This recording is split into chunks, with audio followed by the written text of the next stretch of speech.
5 seconds.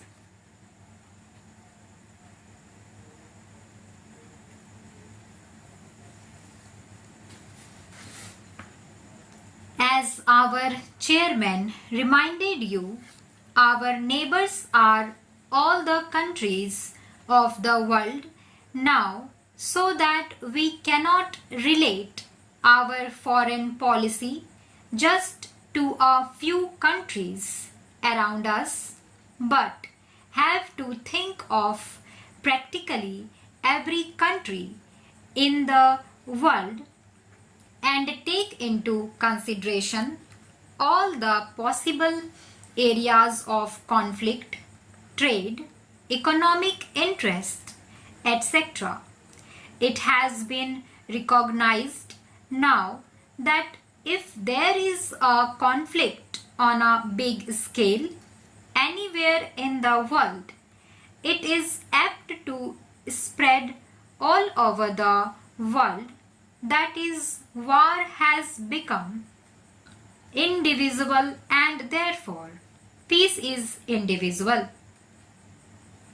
Therefore, our foreign policy cannot limit itself to the nearby countries. Nevertheless, the nearby countries always have a special interests in one another, and India must inevitably think in terms of her relations with the countries bordering her by land and sea. What are these countries? If you start from the last Pakistan, I would also include Afghanistan, although it does not touch India's borders, Tibet and China, Nepal, Burma, Indonesia and Ceylon. In regard to Pakistan, the position has been a very peculiar one owing to the way Pakistan was formed and India was divided. And there have been not only all the upsets that you all know, but something much deeper, and that is a complete emotional upset of all the people in India and Pakistan because of this. It is a very difficult thing to deal with, a psychological thing which cannot be dealt with superficially. A year and a half or more has passed, and there is no doubt at all that our relations have improved and are improving. There is also no doubt at all in my mind that it is inevitable for India and Pakistan to have close relations sometime or other in the future. I cannot state when this will take place, but situated as we are with all our past, we cannot really be just indifferent neighbors. We can be either hostile to each other or very friendly to each other. Ultimately, we can only be really very friendly, whatever period of hostility may intervene in between, because our interests are so closely interlinked. As far as the other countries are concerned, our relations with others are quite friendly. Take for instance Afghanistan, and our relations with Afghanistan are exceedingly friendly, and our relations with Tibet, Nepal, and all the neighboring countries are also very friendly.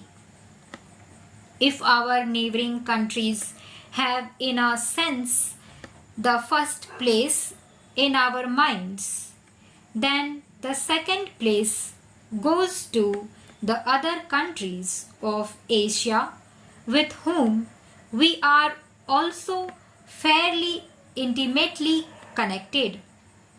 Now, India is very curiously placed in Asia, and her history has been governed a great deal by the geographical factor plus other factors. Whichever problem in Asia you may take up, somehow or other India comes into the picture. Whether you think in terms of China or the Middle East or Southeast Asia, India immediately comes into the picture.